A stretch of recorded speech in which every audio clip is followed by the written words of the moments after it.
Antes da nossa entrevista principal de hoje, eu queria dividir com vocês as nossas conexões. Faz tempo que a gente não fala sobre elas. Então, a gente pode colocar a cartela, o nosso Instagram é Falando Nisso MN. Lá você acompanha, na verdade, os registros das nossas entrevistas, os vídeos que foram ao ar através dos stories, os álbuns das nossas entrevistas, tudo sobre o programa, além de outros quadros, como dados, os nossos vídeos de giro.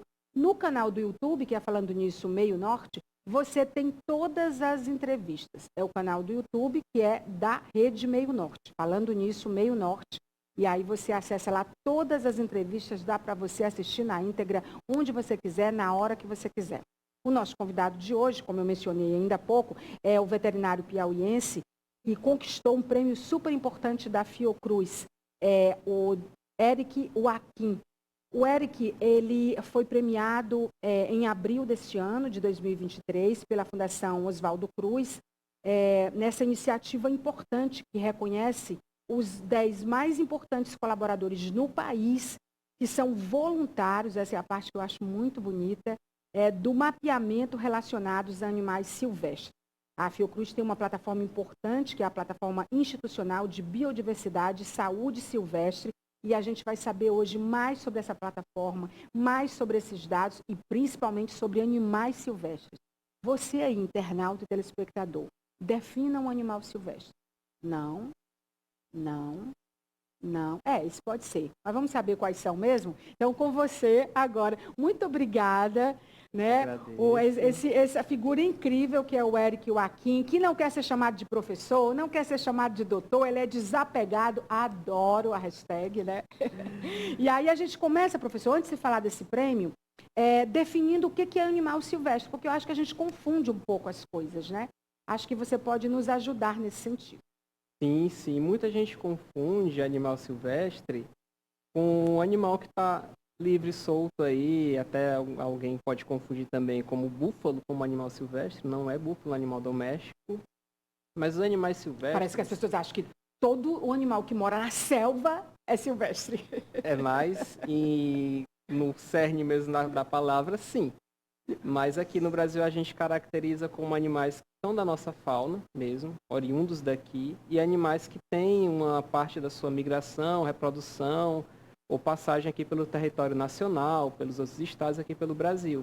Por exemplo, a águia pescadora ocorre nos Estados Unidos, ela vem dos Estados Unidos e desce até aqui no Piauí.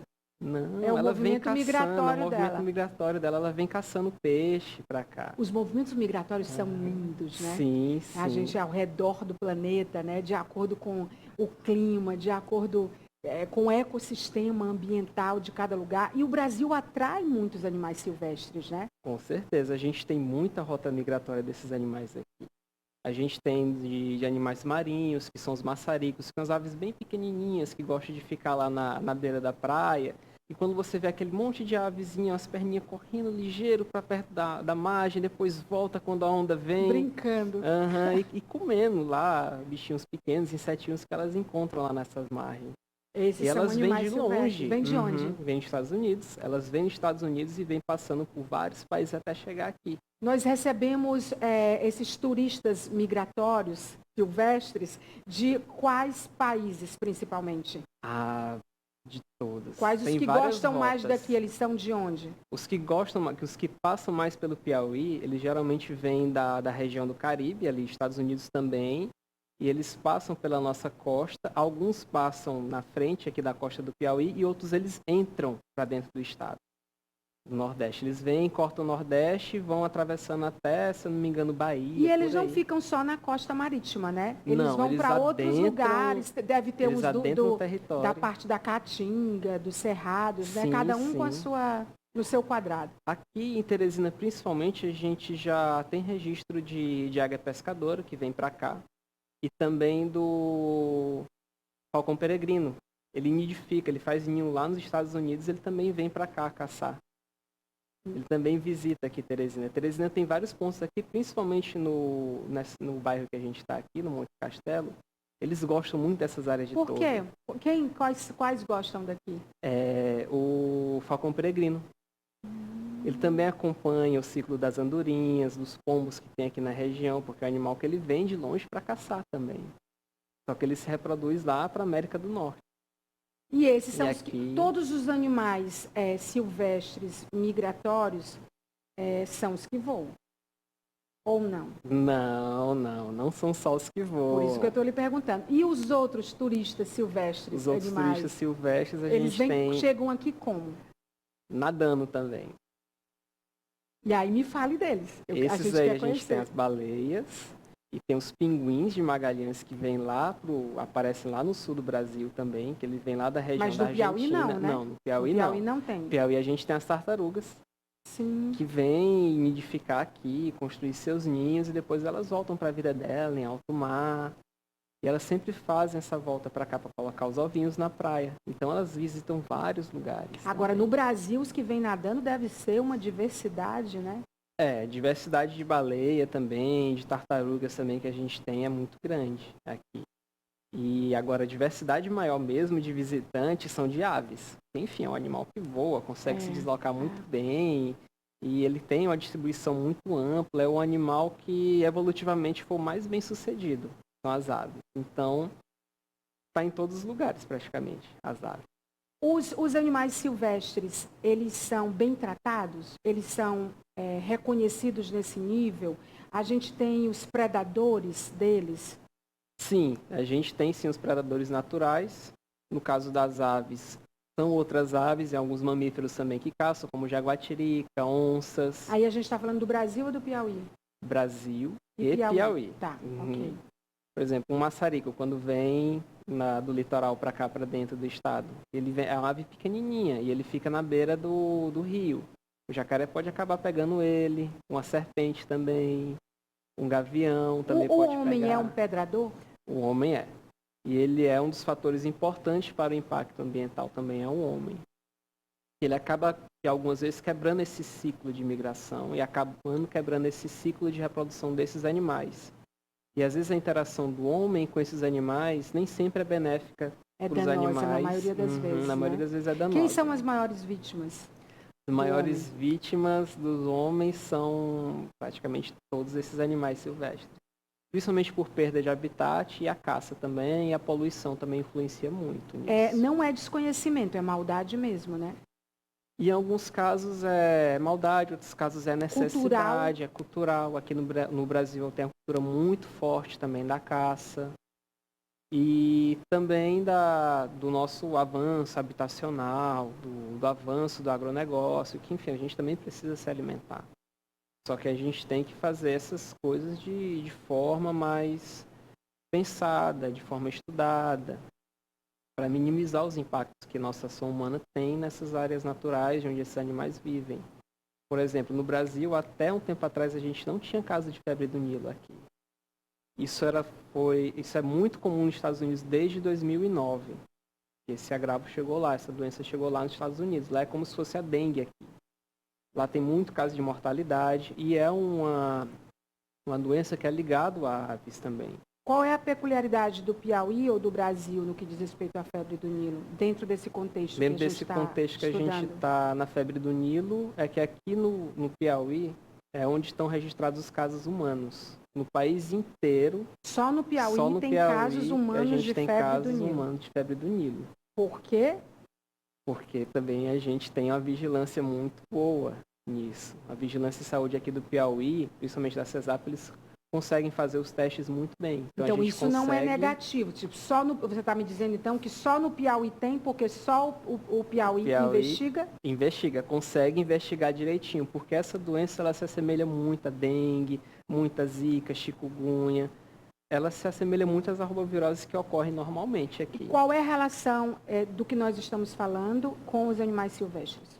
A relação da premiação que a gente está falando e do sistema do CIGEL com os animais silvestres. É que esse sistema ele funciona como um monitoramento desses animais. Ou seja, a pessoa que tem no seu aplicativo, no celular, tanto pode ser para Android, iOS, também tem para computador, esse sistema. Você pode estar usando o seu celular Por exemplo, no meu caso, como eu sou médico veterinário, eu sempre procuro os animais que eu encontro que estejam ou mortos ou doentes, ou que eu recebia lá no hospital doente, ou lá Na no UFIP, IBAMA, né? isso, ou lá no IBAMA também, eu registrava, eu procurava saber qual foi o local que esse animal foi encontrado.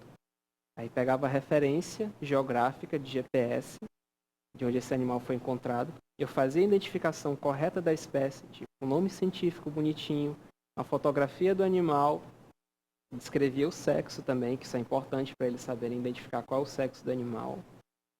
E também os dados do animal, que é como é que esse animal está. Está vivo, morto?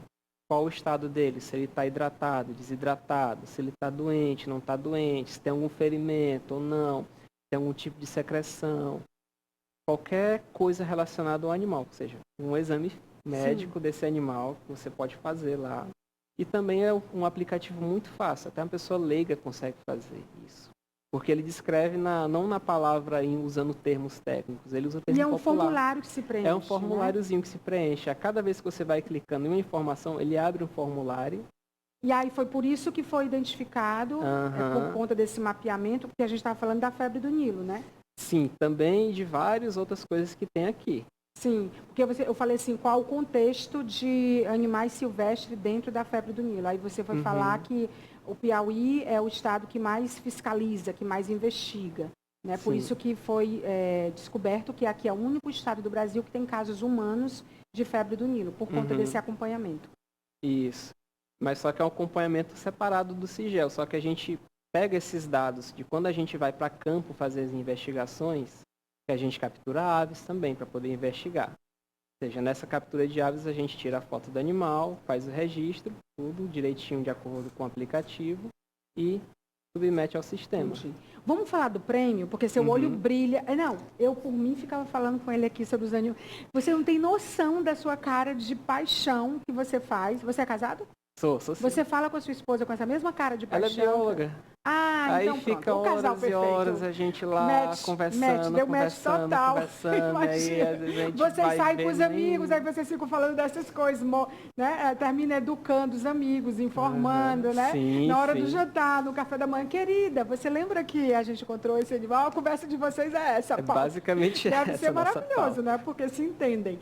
Mas, assim, foi o que te levou a ser um dos 10 mais importantes colaboradores do Brasil nessa plataforma da Fiocruz, cujo prêmio você ganhou, que é a Plataforma Institucional de Biodiversidade e Saúde Silvestre? O que me levou a conseguir ganhar esse prêmio foi a quantidade de registros. Ou seja, eles contabilizam quantos registros a pessoa fez de acordo com o ano. Ou seja, eu venho registrando muitos animais desde 2019, só que nesse caso eles contaram com o ano de 2022, foi o ano passado. Como eu estava no programa de aprimoramento médico veterinário do Hospital Veterinário aqui de Teresina, ou seja, eu recebia muitos animais doentes do IBAMA, e cada vez que eu recebia um animal desse, eu fazia o registro.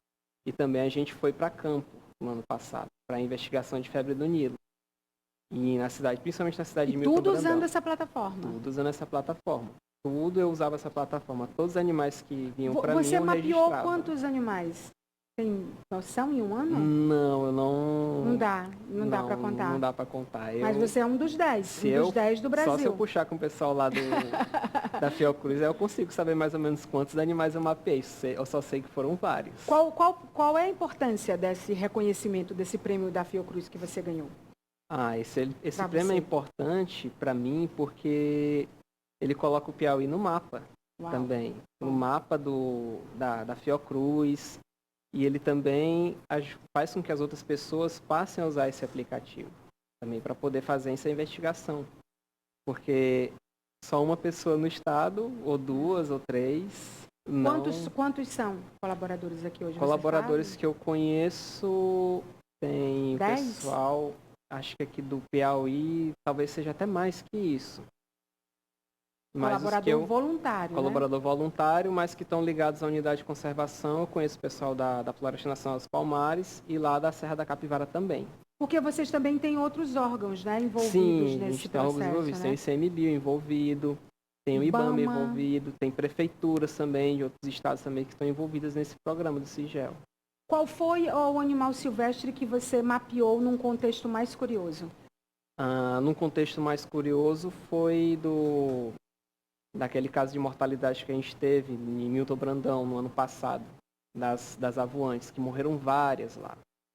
Então esse foi um dos contextos, foi curioso e bem triste também, porque foram vários animais que a gente teve que fazer registro, a gente andava nas trilhas e ia encontrando várias carcaças.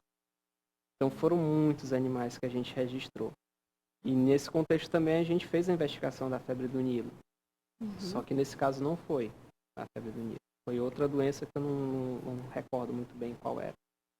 Mas foi um dos casos que a gente teve, que teve mais registro de animais, foi nesse. Nossa, deve ter sido uma comoção, né? Sim, foi bem triste. Eu imagino. E como médico veterinário, Ficou com o coração partido. Fico com o coração partido, o animal para mim, ele tem que estar bem. Você só trabalha com animais silvestres? Somente com animais silvestres e exóticos. Exóticos são aquele bichinho, o porquinho da Índia, o coelhinho, esses são os exóticos. Silvestre é a capivara, a paca, o camaleão não, a iguana, que camaleão é de fora. A iguana. Se você montasse um consultório só para atender animais silvestres e exóticos, você teria clientes? Aqui em Teresina teria sim. Teria clientes sim. Esses animais, eles foram domesticados, eles são cuidados por pessoas, porque também tem uma legislação aí, tem né? legislação nisso. Para você ter esses animais, esse animal tem que vir de um criadouro comercial legalizado pelo IBAMA e depois passa também pelo crivo da SEMAS, caso ele for aqui em Teresina, Piauí. Ele também é fiscalizado pela SEMAR e pelo IBAMA. A maioria é mais regulamentado ou não? Está dentro da norma ou não? Infelizmente, por questão de cultura, não. É uma questão muito cultural do brasileiro ter o animal silvestre não regularizado, porque a gente vem como é que eu posso dizer, da nossa ancestralidade indígena. Os índios, eles criam os animais silvestres como se fosse, como a gente diz, xerimbabo, que é significado uma coisa querida para eles. Então, eles têm alguns animais lá também, que também serve como um pet ou como alimento. Eram os bichinhos de estimação. São os bichinhos de estimação, no caso das comunidades indígenas, quilombolas, que têm esses animais. É interessante quando a gente olha essa linha do tempo, né? De como era antes e como é agora. Sim. Algumas coisas evoluíram, outras a gente diz nem tanto, e outras a gente diz defina evolução. Isso. Né? Então é bem complicado, porque assim, a medicina veterinária de animais silvestres, por exemplo, é uma área muito especializada, não é? E muito ampla também. Porque a gente não tem só um grupo de animais, a gente trabalha com um N grupo de animais, desde um mamífero, uma ave, um réptil, um anfíbio, invertebrados como aranha, escorpião, baratas também, aquelas baratas africanas grandona, peixes, arraias, tubarões, enfim, é uma gama muito grande. Nossa, deve ser um curso, então, demorado, né? Não é demorado. Ou a prática que vai... A prática é que vai e o estudo também que vai. Porque você é formado em medicina veterinária, Sim. mas você é um pesquisador. Está na sua cara que você é um pesquisador também. E você não separou as coisas e você continua pesquisando. Sim, porque o exercício da medicina veterinária, assim como a medicina humana, a gente sempre está mantendo os nossos estudos. Então, a gente nunca para de estudar. A gente consegue o nosso diploma, faz tudo, faz o nosso juramento, faz o cadastro no conselho de classe, mas a gente sempre continua se atualizando, sempre continua estudando, que é para poder dar uma qualidade de vida melhor para os nossos pacientes e também para a população humana. E o veterinário nessa área de animais silvestres, ele prescreve e ele faz cirurgias e procedimentos igual, é um animal, O fato dele ser silvestre ou não é um animal. Eu acho que o fato de ser silvestre talvez exija mais atenção, talvez, isso, né? Porque é um desafio. É um contexto, porque como a maioria é migratória, como você nos explicou... Alguns que eu trabalho são. Outros não são. Outros não são. Outros só ocorrem aqui no Brasil e alguns também ocorrem fora, mas a maioria dos que eu já trabalhei nesse contexto do CIGEL foram migratórios. E do jeito que a gente recebe, a gente também deve, né, os daqui também vão para outros lugares, né? Sim, vão sim. Os daqui são mais turistas ou menos turistas do que os que chegam? Não, os daqui eles têm, principalmente aves daqui, caso da avoante. A avoante ela tem um ciclo migratório aqui no Nordeste inteiro. Então ela passa aqui pelo Piauí, vai para o Ceará, Bahia, ela vem do Ceará, no caso, aí entra para o Piauí, ali na região do Quênia do Poti, e vai descendo até o sul do estado. E nisso a gente vai fazendo esse monitoramento. Agora, o que é importante dessa área, para a gente encerrar, é que quando você, um médico veterinário, entre outros profissionais, mas particularmente na sua profissão, faz esse mapeamento e faz você ganhar um prêmio da Fiocruz como colaborador por ter enviado mais dados sobre os animais silvestres do Piauí ou que passam pelo Piauí, isso é interessante porque não deixa de ser uma foto, né, um diagnóstico dessa degradação ambiental, né, desses habitats naturais que não existem mais. Isso. E eu acho que como vocês estão ano após ano, vocês vão vendo que talvez nós não sejamos mais um abrigo seguro, né? Eu estou falando do Piauí, estou falando do Brasil, estou falando do mundo, mas particularmente essa parte do mundo que nos cabe, de cuidar e de tratar, né? Isso deve ser devastador, hein? Coisas que tinham antes, você que pesquisa há bastante tempo, que agora não tem de jeito nenhum, por exemplo, de abrigo para esses animais silvestres e de habitat. O que você poderia falar para a gente? O que a gente vem observando e acompanhando, principalmente a questão eu venho voltando de novo, puxando para a febre do Nilo, que é onde eu trabalhei mais em campo, foi nessa pesquisa, é que, como no Brasil não ocorria, ela veio dos Estados Unidos para cá, e como está acontecendo com os casos humanos. São animais de ciclo migratório e que eles estão na natureza. Eles não vêm diretamente para as áreas urbanas. Só que esses casos acontecem em área onde tem pessoas, em área urbana. Então, o que a gente vê é que cada vez mais os animais estão perdendo o espaço deles. Cada vez mais a gente está entrando no espaço dos animais sem ter o devido cuidado de entrar nessas áreas. E sem perceber que é a gente que está ocupando o lugar deles. Isso, também. Não eles que sem estão ocupando o nosso perceber lugar. que o animal, ele é um vigilante para a gente. Ou seja, ele é um guardião. Um guardião. No caso da febre amarela, quando a gente sabe que vai ter os casos em humanos, é quando a gente começa a ver os primatas doentes. Então, quando o pessoal em campo consegue já observar que tem os macacos que estão morrendo, que estão ficando doentes, ele sabe que ali já começou um foco de febre amarela. E teve gente que andou matando o macaco. Por causa dessa história da febre do Nilo. Da febre amarela. A febre amarela, desculpa, da febre amarela. Sim. Foi matando. Chegou a ter uma campanha. Gente, não matem os macacos, pelo amor de Deus. Porque eles são os vigias da gente. Se a gente não tivesse esses animais, como é que a gente vai saber que está ocorrendo? Eles fazem parte de um ecossistema. Para encerrar de verdade, porque a conversa é muito interessante. E eu me empolgo muito. E eu já sou empolgada por natureza com todos esses temas. Então, assim, quando a gente tem um ecossistema que tem uma biodiversidade, né, que tem um contexto todo ambiental, com o mundo que está mais quente, você vê que onde não chovia está chovendo, onde fazia frio está fazendo calor, etc. Tem muito degelo, né? Tem muita coisa sendo descongelada, muitos vírus descongelados, na Sibéria, por exemplo, etc. Mesmo assim, a gente não se sensibiliza, porque eu acho assim, que a gente aprende na escola sobre o ecossistema é que esse bichinho come esse bichinho, come esse bichinho, que vai se reinventar depois dentro de um círculo ou de um ciclo, né? Ali dessa biodiversidade, dentro desse ecossistema. E a gente chegou e destruiu. Está destruindo essa biodiversidade e esse ecossistema. Dentro desse ciclo. E isso que eu ia falar, professor. A gente não se vê dentro A gente não se vê como parte disso, a gente se vê como dono. A gente se vê como nossa posse. E é uma visão totalmente deturpada e danosa. E é por isso que a gente está onde está hoje e por isso que muita coisa é irreversível já, não é, professor? Exatamente. Professor, doutor.